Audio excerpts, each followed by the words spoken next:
for joining us. We'll do some quick intros, and then Jeff, I'll let you kind of take over, and Adrienne. But thank you for attending our webinar this morning. We're honored to have with us Ms. Adrienne Chase, the Chief Compliance and Privacy Officer for Logan Health. Also, along with myself, I've got from QModo, I've got Jeff Twardzik, who's our founder, president, and he heads up our subject matter expert team. And then if you want to learn more about QModo AI, I invite you to visit our website at QModoAI.com, and you can learn more about the company. And I'm Ed Zunzunegui, the head of customer success. And together we're going to be having a, what did we call it, Adrienne? A fireside chat or coffee with Adrienne this morning to learn more about compliance in healthcare. So with that, I'm going to turn it over to Jeff and Adrienne and let you guys discuss this. So Jeff. Yeah, thanks, Ed. I guess just a quick intro on myself. Jeff Twardzik, like Ed said, president and original founder of QModo. The idea came out of healthcare. I was a facilities director at 3 different systems, a very large system in Duke LifePoint, a medium-sized system in Aspirus Health, and then ended my career in healthcare with a standalone system, Dickinson County Hospital in Iron Mountain, Michigan. And at Aspirus is where I met Adrienne, and then worked very closely with her when we were at Dickinson. And it was a pleasure working with her. But it was out of that space where QModo was founded. Just watching the guys struggle with trying to find the information, ending up having to find a senior guy to get that information from him, and 2 guys doing 1 guy's job. And that's really where it started. And then it's grown into be so many other things, including policing, if you will, compliance, and trying to help people through that and do the right thing with that, you know. And Adrienne, you know, I bounced this off of her well over a year ago, probably 2 years ago. And she had great ideas when it came around the compliance and risk, which is where she's so great at what she does in healthcare. So it was really fun to listen to her put QModo into that space. So I'm really excited about the call that we're going to have here today and talk about compliance in healthcare and the risk part of that. So with that, I'll let Adrienne introduce herself, and then we'll get started. Hello, everyone, and thank you for having me this morning. I am drinking coffee, so I talked to Ed and Jeff about making this a coffee chat, not a fireside chat, because I could probably call it if it was a fireside chat. I do want to make this casual in nature, just because I think it, you know, when we're talking about compliance, it gets so complex, and I have a lot of points I want to cover today as far as my passion and inspiration for compliance in healthcare and in all industries, not just healthcare compliance. So my background is actually social work. I think that's why I work with people so well, and human behavior and how we do things and how we make things happen. And so I actually started my career in child protective services. So it was very rigid, very heavy regulatory with children in bad situations. Then I went into emergency mental health services, started the footsteps into the healthcare arena in the emergency mental health services. So really kind of a crisis situations. Then I decided, okay, I'm not done with social work, but I want to enhance my career. And so I chose law school. And so I specialized in healthcare compliance. I do not want to litigate. I do not want to be in a courtroom. I want to avoid courtrooms. So I do have a true passion for healthcare compliance. I have an executive Juris Doctorate, which is actually it's a track in your Juris Doctorate program that specializes in some sort of subject. So that is healthcare compliance. Oh, I love the coffee talk. Love it, Ed.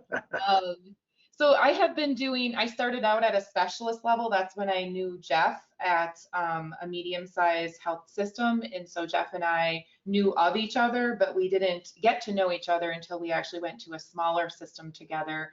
And then we got to work in partnership together, and I got to really understand Jeff's passion for what he does. So I truly love what I do. I probably will retire doing this, or maybe work on a remote island bartending maybe. So I truly do love what I do. I wake up and I'm energized. I know I have a couple folks on my team on this webinar, Jacqueline and Amber, and I'm new to Logan, and they can probably already see my passion for what I do because they see my text messages at 9 o'clock at night, sending them articles and being more preventative and really understanding how healthcare evolves every day, and not just every day, sometimes every hour, because healthcare is so highly regulated. So that's my introduction. I'm excited to partner with Ed and Jeff today, and I look forward to continued partnership just on really in the industry of compliance and healthcare too. So I'll shoot it back to Jeff so we can kind of maybe some of the questions. Yeah, absolutely. So I guess if we're talking about compliance, I mean, obviously our wheelhouses are in healthcare, but compliance obviously goes across so many different verticals and industries. So, but when we talk about compliance in healthcare, Adrienne, I think it just takes on a different level. And I know this is a very broad question, but just thinking about compliance in healthcare and the importance of that, if you could just expand on why that is so important that there's rigid compliance in the healthcare field. Yeah, so unlike other industries and like other industries, we do deal with people, and it's a people industry. So we're not making widgets in a factory. And I think the most important thing to remember with healthcare compliance and in healthcare in general is that patients are vulnerable, and it's an emotionally escalated environment when you're talking about healthcare in general. So you as a patient go in and you're scared. So if you have a lab test that needs to be drawn, or an imaging test, or you're just going for your annual checkup, you never know what's going to come out of that healthcare visit. So I think just to put healthcare aside, unlike other industries, but I also want to compare it to other industries like aviation. You get nervous before you get on a plane. So is the pilot going to be safe? Are we going to land appropriately? So I think not just healthcare, I think in general, compliance in any industry is very important. And I think sometimes people complain about all of the regulations and the red tape and the why behind, why we have to do all of the regulatory requirements and the legal requirements. And I think to understand the why behind that, and Jeff and I could talk about stories for days on the why behind that, right? Because I think the typical staff member, or when we're dealing with healthcare, we have physicians. So it's like, well, why do we have to do that before we do this? Can't we just do it? And so I think healthcare compliance, if we look at that in a preventative way and be at the table before something happens, bad happens, I think that's really important to be at the table before something bad could happen. So the way I look at healthcare compliance is a partner at the table. And speaking of facilities in general, I think facilities is kind of like left behind sometimes. It's like, are they at the table? Do we have the right people at the table? So, and I know anybody that's ever worked with me knows that I'm an includer. So my definition of diversity and inclusion is making sure we have the right people at the table, and it's a diverse mindset, because we can't make these decisions in silos in healthcare. Yeah, absolutely. And when I think about compliance in the world that the lens that I look through in healthcare was the equipment, right? And the importance of that. And there was many times with some of the technicians that I worked with when they would ask why. Why do we have to do that monthly? Why do we have to do that weekly? Why do I have to, dot every I and cross every T? And when you actually sat down and explained that to them, the importance of that generator turning on when power goes out, when somebody may be in the OR, or, why are we changing the filters, in the OR for, to make sure that they're HEPA filters and there's nothing bad getting into that space. And the list goes on and on and on, right? In the compliance piece of that. And talking about that, like what you see right now in healthcare, like what's traditionally, how are we following that compliance? What are we doing to make sure that we're compliant and inside the rules, Adrienne? Well, I think to just set the tone that compliance isn't a book on the shelf. It's not check the box, it's evolving, right? So in order for, compliance for for an organization to be successful with compliance, we need to be able to ingrain it in the culture. So I think how to achieve the compliance, in healthcare, that's kind of a loaded question, because again, compliance does have to be at the forefront of your mind when you're making decisions. And I guess I want to back up to Jeff too on your definition of equipment. I think people, when we say equipment and we say maintenance and we say facilities, I think people just think, oh, they come and change the light bulb, or oh, they do the HVAC unit. I think it's more than that in the definition of what facilities actually means in facility management, because there is a whole component in healthcare that's very important called the conditions of participation. So in order to participate in government reimbursement programs, you've got to meet conditions to be able to participate in reimbursement programs. And about 60 to 70% of your reimbursement in most healthcare organizations is CMS, the Center for Medicare and Medicaid Services. So it's a huge area to make sure that you're compliant in. And facilities is like the majority of the environment of care and the conditions of participation. Now, matching that with the conditions of payment, because there's a two-prong approach with government payers. You have to be compliant with the conditions of participation, and you have to be compliant with the conditions of payment. So if you aren't in compliance with those participation requirements, you could have a risk in the payment area. Because I think people just think, oh, they're the maintenance people. Oh, they come and change my light bulb, like I said. So I think the equipment piece, it's more than that. And then moving into the biomed space, I mean, you want to talk about a threat to life if that is messed with. The biomedical products and the equipment that facilities is responsible for every day, the oxygen that our inpatient folks are getting. If that's turned off somehow, that could be a threat to life. And if we don't have a generator as a backup, that's a threat to life. It doesn't matter if you're getting paid or not. Someone could die, and there could be a bad outcome to that. Yep. Yeah, and you know what, you're hitting right on the head on, what brought me to go down the path that I'm on right now with QModo, and that, I saw the responsibility that these guys had to shoulder. Everything from, like you said, the oxygen, medical air, vacuum, the generator backups, the air that you breathe, and on and on and on. And then when you start talking about biomed, I mean, that's all patient touching equipment. So the seriousness involved behind that, and what those technicians are expected to keep in their heads, or the information, organized in a fashion that they can get to it quickly. So just so important, in the compliance part of that. So what are, like when we're talking about compliance and trying to keep, as things change and evolve, there's always a different form or a different way that you need to do stuff. So what are some of those biggest hurdles that healthcare is facing right now to stay in compliance with, whether that be the Joint Commission or CMS or OSHA or the fire marshal or whoever that might be? I think if I had to say today on August 3rd at 9:14 a.m. Mountain Time, I would say right now I think we are in a state of post-COVID, and probably another round of potentially like having that risk of COVID, or the COVID flux happening again this fall.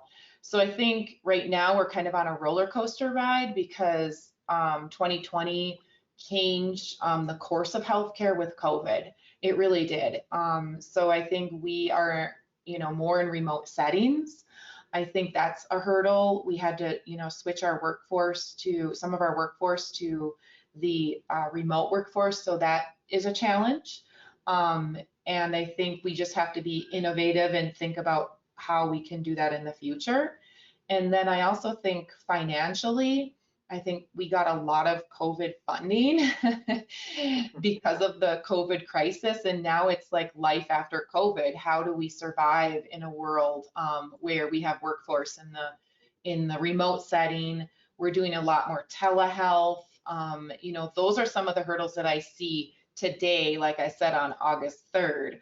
Behind the scenes, though, we see an ever-changing regulation environment where we have to constantly be ahead of what is changing, who's looking at all the rules. Who's looking at the helipad, right? Jeff, Yeah. like what's Yeah. the Department of Transportation changing today? Looking at the electrical safety, and I'm just focusing on one of the domains of risk, and that's facilities, right? And the hazard domain in the enterprise risk world. And there's 9 domains. So the facility and hazard domain is just one of those. And if you look at how highly regulated healthcare is, again, it's right up there with aviation, because you're dealing with passengers in aviation. So I think it's the roller coaster ride that we're riding right now with COVID. I think that's the biggest hurdle. And then I think we're seeing a huge risk in cyber, right? And I think I'm going to go down that road now, Jeff. Yeah, no, that's fine, and I know that you've got so much experience behind that, and I think a great thing for listeners to appreciate is compliance in healthcare is so many things, right? So, Adrienne, I know that you and I talking about doing this and prepping for this. I mean, we could talk for the next 12 hours about this, right? It could go on and on and on and on. There's just so much, so looking for some tools to help people assist in that and make sure that they're doing the right thing. But no, please do speak about your personal experiences and the compliance and risk that's involved with those. Yeah, so again, getting back to the question, one of the biggest hurdles is COVID. I would say probably the first biggest hurdle is cyber risk. We've seen cybersecurity be just come to the forefront, and cybersecurity meaning threat actors, bad actors, as the FBI would say. They wake up every day and they go to work, whether it's in their house, in their closet, in a sweatshop, wherever they're going to work, they're threat actors. And they go to work every day and they find holes in environments like healthcare. And the holes meaning the cracks in the system that we haven't identified, right? So I have to remind people, because these threat actors, again, like I said, they have probably a work queue. Okay, which health system are we going to hit today? How are we going to encrypt them? How are we going to extort them? How are we going to exfiltrate data from them? And when these threat actors are doing that, it's again a threat to life, because when you look at facilities risks, facilities management risk, it could be a natural disaster or a human disaster. Human disaster meaning that threat actor that's going to work every day and they're trying to pick on the healthcare organizations. When I say pick on, they're bad actors, and they find the holes in the environment and they will act on that. And I always go in 3s, right? So the 3 E's are: they will encrypt your environment, they will extort you, and they will exfiltrate any information or data that they could use, again, to extort you. So my experience with cybersecurity, heavy cybersecurity, didn't happen until October of 2020, when Jeff and I started working together at that smaller organization. And we were encrypted. The threat actors encrypted our environment. Luckily, they didn't come in through the facilities management pathway. They came in through the computer system. But that doesn't mean that just because they come in through the computer system, they can't come in through the facilities management risk areas, like your oxygen, your gases, your utilities, your water. I've seen situations where threat actors have, stopped water to go into a facility, or they've tried to, get in through the biomed. Now, those are some of the that's a classification of bad actors that are probably they're really bad. Most threat actors are just going after data because they can sell it on the dark web. So the majority of the threat actors, I feel, are just trying to encrypt your network and maybe exfil the data to the dark web and say, hey, can you pay the ransom? I experienced that 5 weeks into the last organization I was at, with the one I was at with Jeff. And I can tell you, 5 weeks into an organization, not knowing where everything is, not even really knowing where the closest bathroom is sometimes. I played incident commander, trying to figure out where all of our endpoint devices are. And again, facilities management is a part of that. It's not just IT. We don't work in silos in healthcare. And I think that's one of the biggest things that I project is that, you know, facilities has to intersect with all the other areas in an organization. Otherwise, you're not going to be successful. So I think, you know, making sure that you have the internal controls in place. And I think we are so archaic in some healthcare organizations, and we're not thinking innovatively, making sure that we do have all of our facilities management things in order. And I think what Jeff taught me in my time with him with facilities management was that there's so much knowledge transfer that's in a human brain, right? So you have a maintenance guy that goes and knows where the manual is, and they know how to change a light bulb, and they know how to, you know, change the door lock, and you know that's locked into somebody's head. And if you have a maintenance person or a facilities person that's been there 25, 30 years, imagine the intelligence that they have in that brain, right? So again, that's not just in facilities. So I know I'm talking about facilities, but that's in compliance too. I mean, I have 12 years of that knowledge and stories and how to work through things. So if we can take that knowledge and somehow automate that, and I know that's controversial in a lot of different settings because it's like, well, we don't want computers doing everything for us. Yeah. You know, and I think that's an argument, right, Jeff? I mean, we don't want Absolutely. computers to take over, right? Yeah, but I think you may make a great point in that, you know, 5 weeks in, you're challenged with this threat, and where is everything, right? I mean, that's the biggest hurdle that most of us have, you know, and Ed has heard me say this many times. A lot of times when it's panic time, people tend to kind of run in a circle. You know, I don't know what to do. I don't know what to do. I don't know what to do. You know, and to have some tools that will allow you to take step one in a positive direction, I think that's a huge part of solving major problems. You know, so whether that be a water leak or the threat actor that you had, and how do I open up incident command, and whose responsibility is what, and where do I find this? What vendors do I call?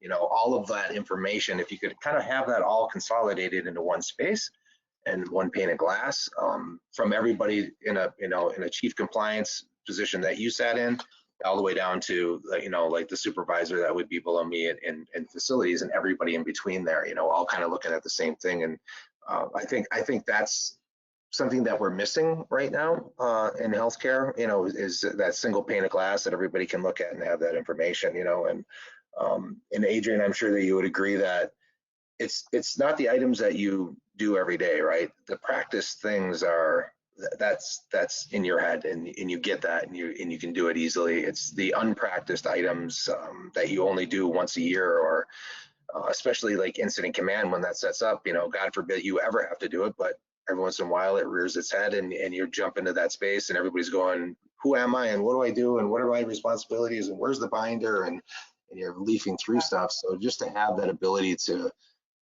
call that up and have that at everybody's fingertips, I think is just so important, and a piece that we're just missing in healthcare. And I think as time goes by, and we have got technologies that are catching up that can help us with that, and on the other side, you know, we're just losing, like, especially in the facilities world, I was tending to hit the panic button, and I know that you and I talked about this, like, who's the next person to replace that really good guy that's been with me for, you know, 25 years.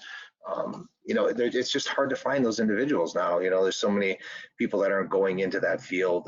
So trying to replace the people with really good people, you know, I think technology needs to fill a gap there. What your thoughts are on that? Yeah, Adrienne, real quick, and we think of it not necessarily as computers replacing people, because at the end of the day, this is physical work that they have to do. But how can the computer complement that person, right? Or like we think of QModo to complement that person. It's another tool in their tool belt, just like the hammer or the wrench is the way we look at it, that gives them information that is not at their fingertips for all the scenarios that Jeff just talked about.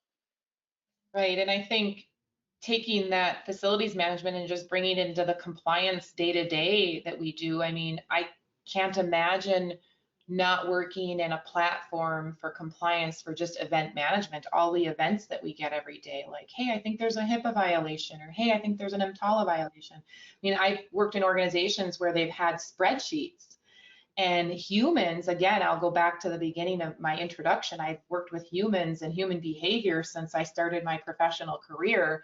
And I know there's room for error. And if we can put automation into that and help, put that tool in their toolbox, I can't imagine not using a platform in compliance for event management, because I would be going to spreadsheets. And again, that's, someone's perception of what that spreadsheet should happen, or how that spreadsheet is projected and how it's read. I think one of the key components to healthcare compliance and facility management, though, is that emergency preparedness piece. Yep. Jeff, you mentioned that you're kind of in crisis mode, and you practice and you practice and you practice, right? But then when the real rubber hits the road and the tornado does hit, the cyber attack does happen, the bomb threat happens, Yeah. The shooter, the active shooter comes on. I mean, when you look at risk in healthcare, it's healthcare is, the hospital system is open 24/7, so they get multiple different risks at any time of the day, and they never close. Healthcare never closes. The clinics might close, but healthcare systems never close. And I think your point to making sure that you're prepared is key. But being prepared is one thing, and then having the tools ready to be prepared, for that situation or that event to happen is another thing. And that's called internal controls, right? And making sure that you put those platforms in place. And no organization is perfect. I can tell you, even if you have a platform in place, it's not going to be perfect. I always look at perfection. It's not about being perfect. It's about progressing and that evolving, risk in healthcare. So you put a platform in place, but you also need to make sure it's managed by a human. We can't be robots. We weren't, born robots, so we can't be robots. So I think to Ed's point about not, computers taking over, I completely agree. But we need those platforms where we can help humans, right? Absolutely. And I even think about the challenges that are involved in a single hospital. And then, now that you're with Logan Health, the incredible challenges you have to spread that across every clinic and hospital that you have, right? So when a new compliance thing comes out or facet of some piece, how do you spread that across the whole system? And like right now, I'm sure you're able to use an email or something like that. But did they receive it? Did the right people receive it? Is it there when they need it then, or are they a month and a half, 2 months after that going, I think that Adrienne sent me an email on that, but I just need to go find it, So I think in a system setting, that just extrapolates even more, right, Adrienne, and the importance of having some tools to get the proper information in the hands of the people that are doing the work.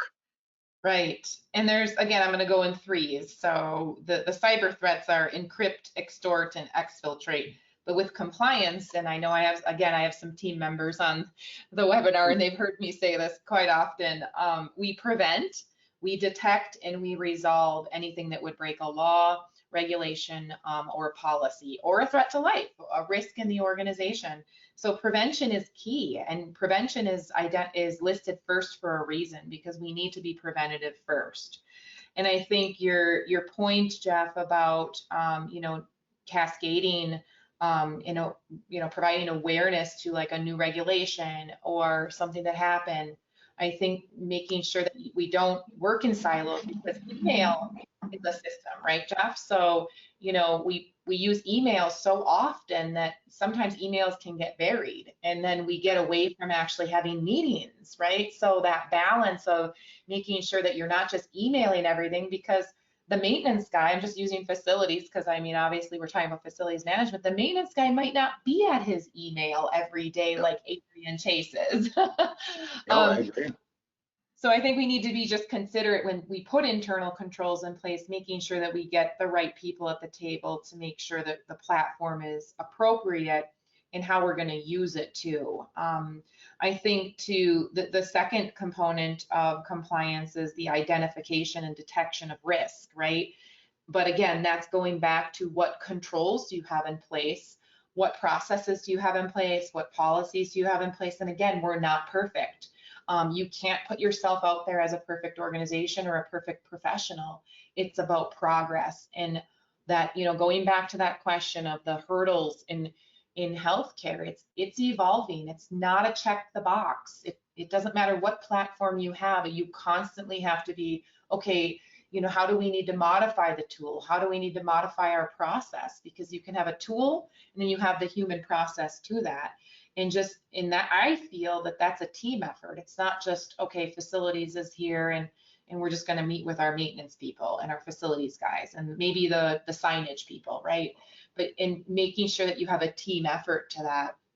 And then the third piece is that resolution and resolving anything. I mean, I'm just going to speak to kind of the facilities area. You have tickets all day long, right, in facility stuff. So how do you resolve that? And then having that critical thinking and innovation. I think those are the two key components to being successful, is critical thinking and innovation, right?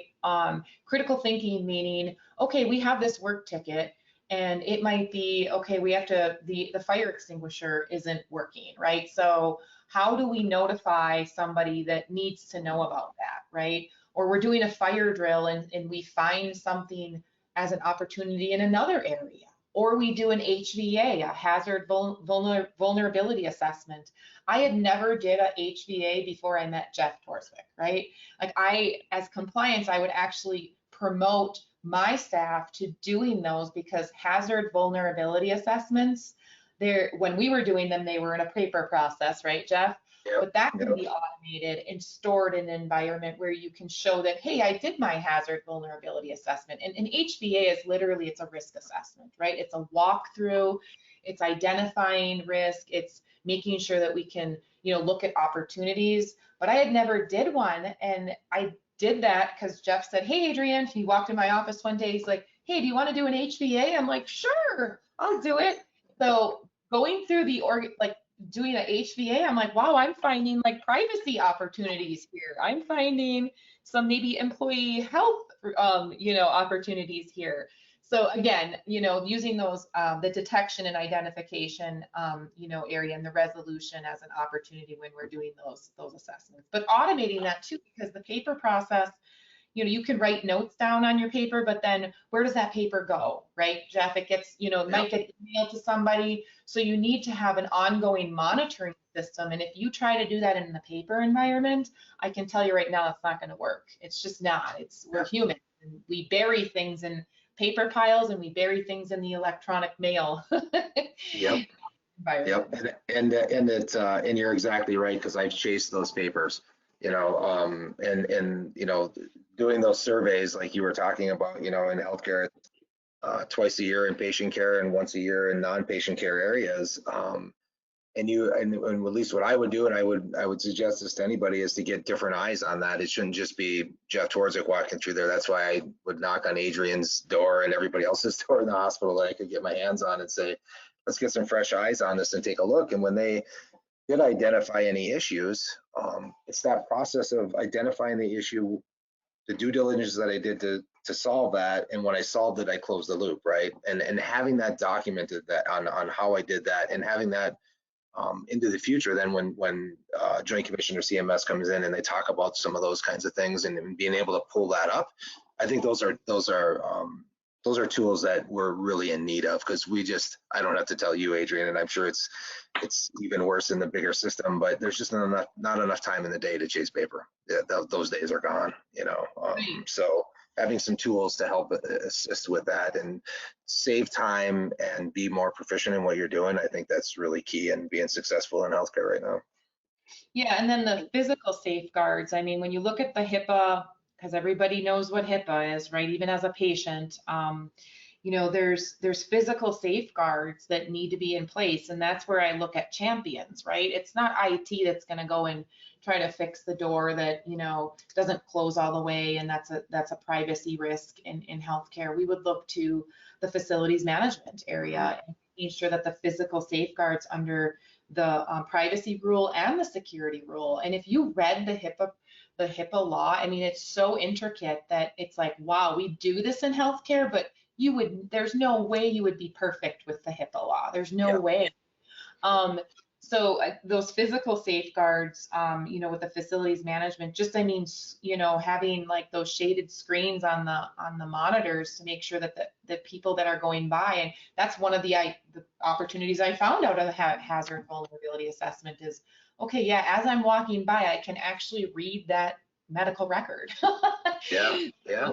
We probably need to do something about that. So, I like your point about different lenses, right, and different perspectives, and it's all about perception. So me coming in and I'm just using the hazard vulnerability assessment as an example because I don't do those every day. And Jeff, your staff were doing them, and so you get redundant in compliance, right?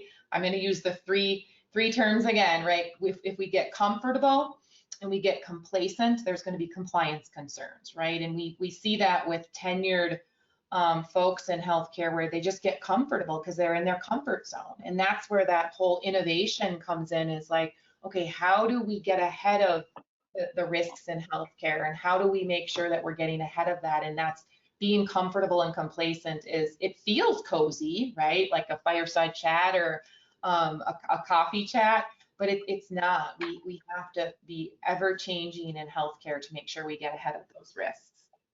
Yeah, for sure. Go ahead. And Adrienne, I was going to ask kind of both of you a question, because we've been kind of talking a little bit about the paper and the manual processes that are kind of in place now, and how that is captured.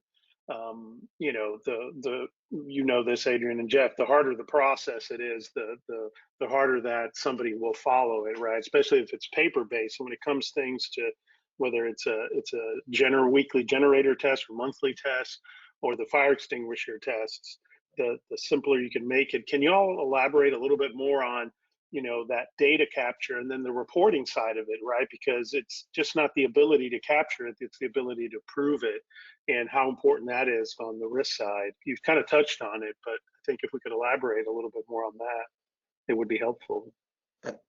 I guess I'll start, Adrienne, just thinking about some of those papers that were filled out by the guys and gals that work for me. The biggest issue that I saw with that, Ed, is that was great that you did that today. It got punched and put into a 3-ring binder and kind of lost in time. There was no data collection over time to see trending or what might be going on, or are we doing the right job? Are we checking the right boxes? It just kind of happened. I know we've talked about daily rounds, which is so critical in healthcare. And people tend to get complacent, like you said, Adrienne. We always want to say that the seasoned veterans in those spaces are the best. Sometimes they're not, because they're just not taking the time. They're just kind of looking at the same thing every day. But if you have this electronic checklist that you have to follow, and you physically have to check the box and say, this pressure was at this temperature was at that, this was doing this, or I didn't hear any squeaking on that. I saw things were good, that the batteries were fully charged on the generator.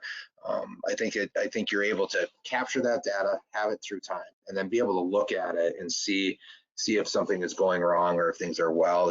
So I feel like that's one of the biggest gaps we have, is that when you're filling out that paperwork, it just tends to disappear after that day, and it was frustrating, and I never could figure out what the magic wand was to fix that, but I'm hoping that Q could be that. So yes, and I think, Ed, I'm glad you brought that point up, that if you're scrambling for what did happen, we all know we did do that function, or that check the box, or we did check the fire extinguisher. But if it's not documented, it didn't happen in a regulator size, right? So when you're scrambling in binders, when you're scrambling even in emails, I can tell you there's so many times where I'm like, I know I saw that email, I know I did. In organizations, so whatever platform you're using, whether it's event management, facility management, risk management, it needs to be an organized environment that is a diverse setting too. But I think I wanted to make a point too about safety huddles and rounding. Again, I use the example of the HVA, the Hazard Vulnerability Assessment, because I think it's a good rounding tool to make sure that we, you know, as leaders in an organization, we're getting out there and making sure that we do round, because that builds culture, and it builds trust, and it builds communication, right? But I think safety huddles is where you have your inclusion. You know, what we talk about diversity and inclusion in the new, not in the new world, right? But that's a really heavy subject right now in the country, in the nation, and I think in the world, about diversity and inclusion. And my definition of diversity and inclusion is making sure you have that diverse mindset, you have that diverse team, and that you include people that need to be included. And I think safety huddles and rounding are so important. Like here at the current organization I'm at, we attend our safety huddle, our daily safety huddle, and we're picking up on things so much that we're like, wow, that's an opportunity, you know, and it builds trust when you say, you know, opportunity, not issue, right? So that's an opportunity that we found and we discovered. And I know it's so hard to get away from that wording of issue, right? But I like, and I catch myself doing it sometimes too. It's like, oh, that's an issue. But I think making sure that we can include people in the right setting and just, you know, those rounding, I think rounding is so important. But then obviously if you round, where do you put those findings and those opportunities? And you need a platform to say, hey, Adrienne brought up at the safety huddle that her electrical switch isn't working, or something isn't working right, or someone fell, and we have something on the sidewalk outside that is a hazard. And I'm trying to use examples from the facilities area, because there's a lot of other domains out there that are risk. But you know, I think it's important to make sure that we communicate and just make sure we're not going in silos. Yeah, absolutely. I think one other thing too, Adrienne, that maybe we could touch on is the non-employee, the third-party people that are walking into our healthcare systems too. You know, the policies they should be following, the people the contacts they should be making when they walk through the doors, how they should conduct themselves when they're in the building.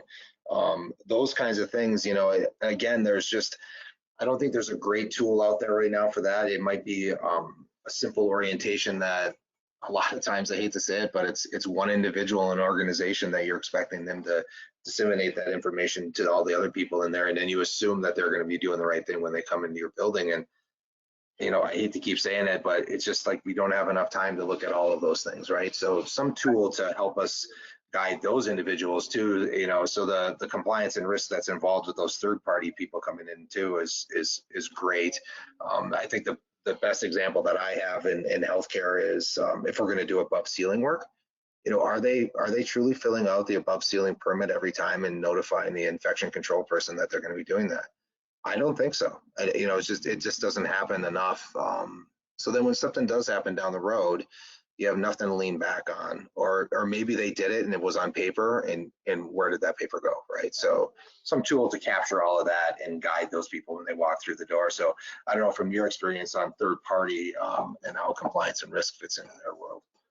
Well, I'm actually kind of chuckling, and I almost had to put myself on mute because I'm remembering a story from third parties. And when you say third parties, I think I'm just going to clarify vendors, third parties, yes, extension of your workforce. So the definition of third parties and vendors it's an extension of your workforce, right? So you can't do that in your employee role, so we hire out for that, right? We need those resources, and I encourage leaders and departments to do that, because obviously, you know, Jeff, you had a construction company earlier on in your career, but you can't do all the construction, right? So yep, you need, you know, specialized construction people. And I just remember that story.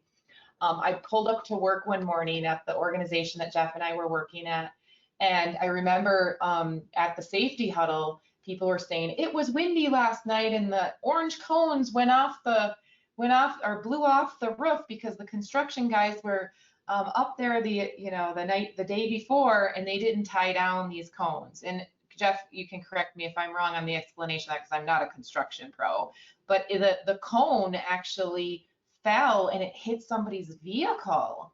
So you can imagine an orange cone flying off the rooftop, right, Jeff? And can you imagine if it hit somebody on the head? Yeah. That's all I could think about. I'm like, goodness, it was, thank goodness it was just a person's vehicle, because a vehicle can be repaired, right? A Yep. person's head could be repaired, but there could be some severe damage there. So what happened in that situation is what Jeff was just talking about. There wasn't the checks and balances, and that's that whole red tape. It's like, why do we got to fill this out? And why do we got to go make sure that the vendors are doing their job? Well, it's because of the orange cone that fell off the roof and hit somebody's vehicle. And I think, making sure that we document that, again, going back to Ed's, point is, if it's not documented, it didn't happen. And if you can't prove that, so downstream, just from the orange cone situation, what do you think that person, that owned that vehicle is going to do? They're going to be like, you owe me money, that damaged my car. And guess what? Now we have to have an insurance claim on that from an enterprise risk standpoint. And it's all because what? Somebody cut corners, right? Somebody got comfortable, they got complacent, and they didn't tie down those orange cones. And that's my orange cone story, right, Jeff? If you want to add anything to the orange cone. It's so true, and there's so many other ones, and some of it seems very simple. Where do I park when I come up and I'm going to work at this facility? So maybe it's very convenient to park in spot X, but maybe spot X is a space where there can't be any vehicles because that's where the helipad is. And I think that's real, right, Adrienne? I mean, in every place that I've worked, it's, certain places you can't go, and a helipad always seems to be part of that. And, and how do I conduct myself if one is coming in? Who do I talk to? Like I said, who do I even contact to make sure that everything is okay, that I'm in the building? One of the things, we've lived through this whole COVID world, and how many changes have we had through that, right?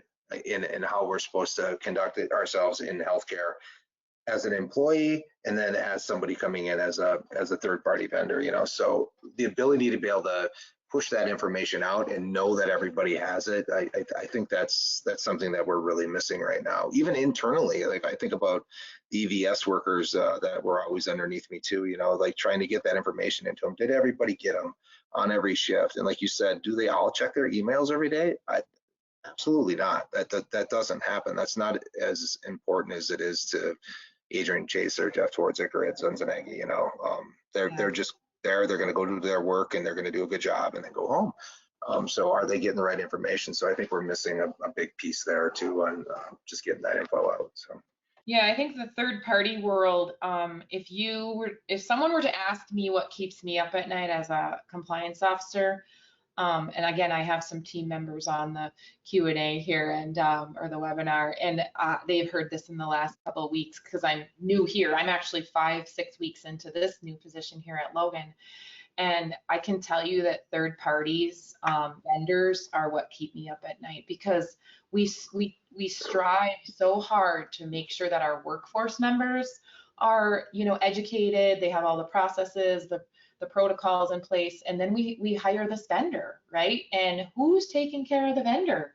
Who's making sure that the vendor is doing what the workforce member would have been doing and stepping into the shoes of those workforce members? And TPRM, and I don't like using acronyms, but that's third party risk management. And that is what is lacking in healthcare. I can tell you that is one thing that will, when you look at healthcare in the future, I think we need to put adequate resources into third-party risk management. I do.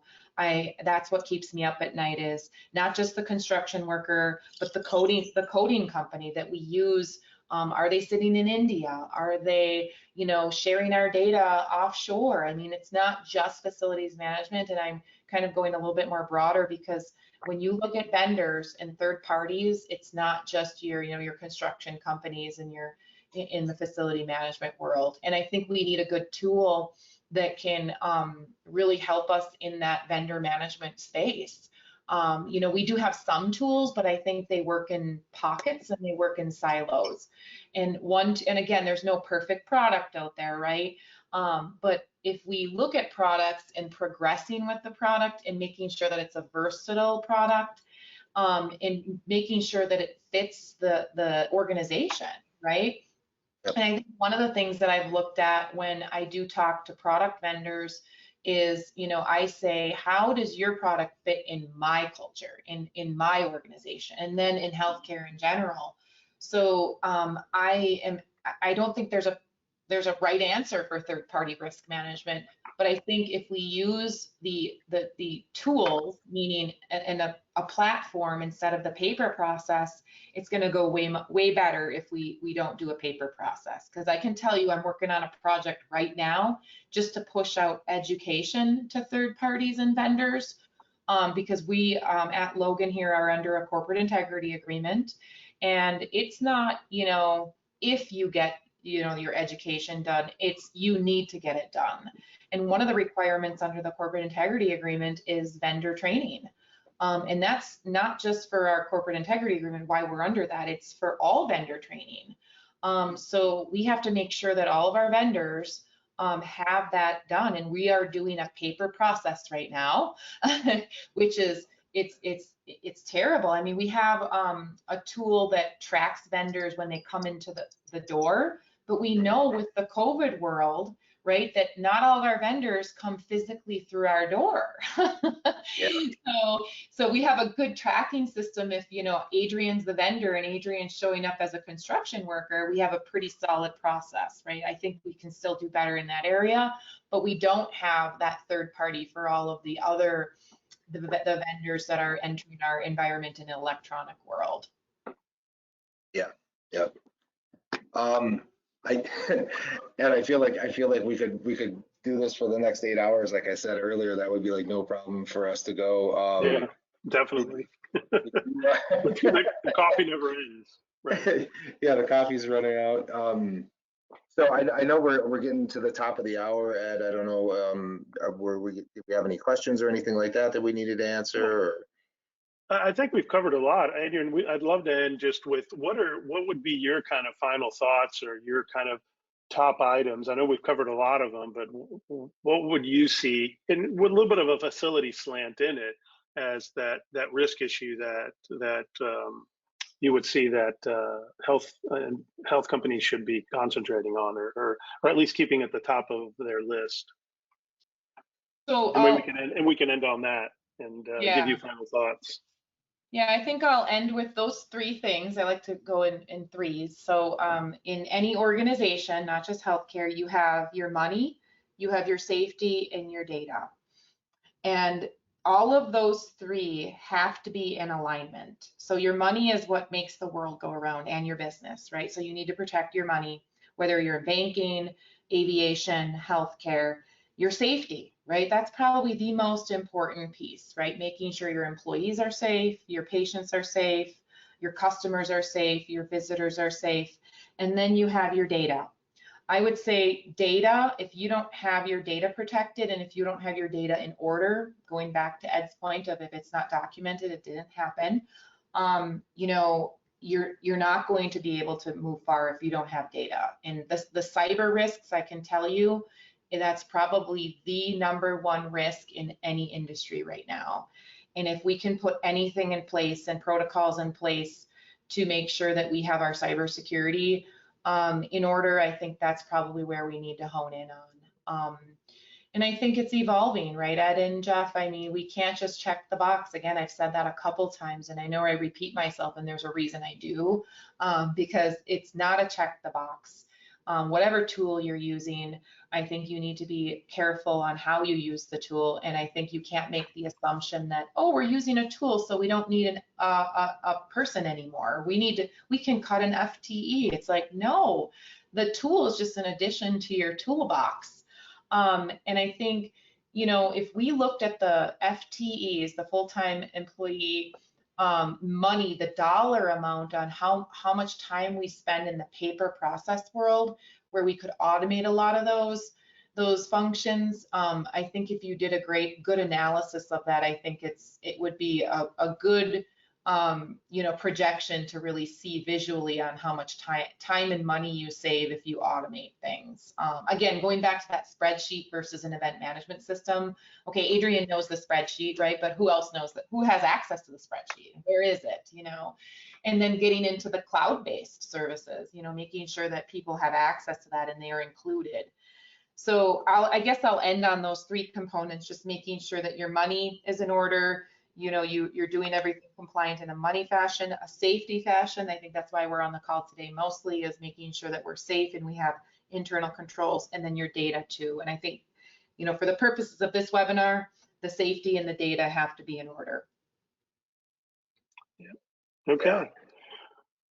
Well, that left us 5 minutes to spare, but we'll go ahead and end it. And since it sounds like we've all run out of coffee, but Adrienne, wanted to extend a warm and very heartfelt thank you for you joining us this morning. I know you're, like you said, you're new at the position. You've got plenty to do, so we sure do appreciate your time this morning to join us and discuss this important topic. And Jeff, thank you to you too for jumping on the call and discussing this. And I think we'll end it with that. And again, if you want to learn more about QModo, please go to QModoAI.com. Thank you, Adrienne. Thank you, Jeff. And everyone have a great rest of your day. Thank you. Thank you, everyone.